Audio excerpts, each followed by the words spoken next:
La deuxième, une étude a montré que, à force d'utiliser l'IA, on a tendance à baisser notre patience et à augmenter notre envie de l'immédiateté. Et ça, c'est OK. énormément renforcé d'ailleurs aussi par les formats shorts et le scrolling. Mais beaucoup l'utilisation de l'IA baisse notre patience et augmente notre envie d'avoir de l'immédiateté. C'est-à-dire que, et je vais prendre une citation d'un psychologue qui avait dit une excuse sincère n'est pas sincère parce qu'elle est parfaite, mais parce qu'elle passe par plein de phases d'imperfection.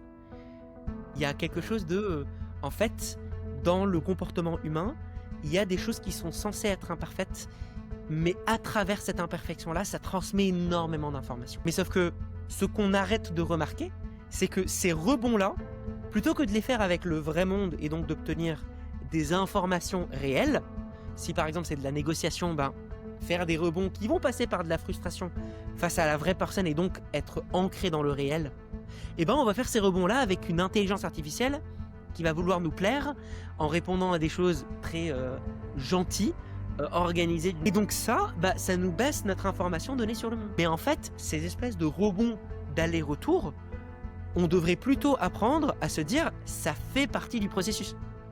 Et donc accepter de les voir plutôt que rentrer dans l'illusion que en fait elles n'existent pas parce qu'il y aurait un prompt idéal que je pourrais donner à ChatGPT.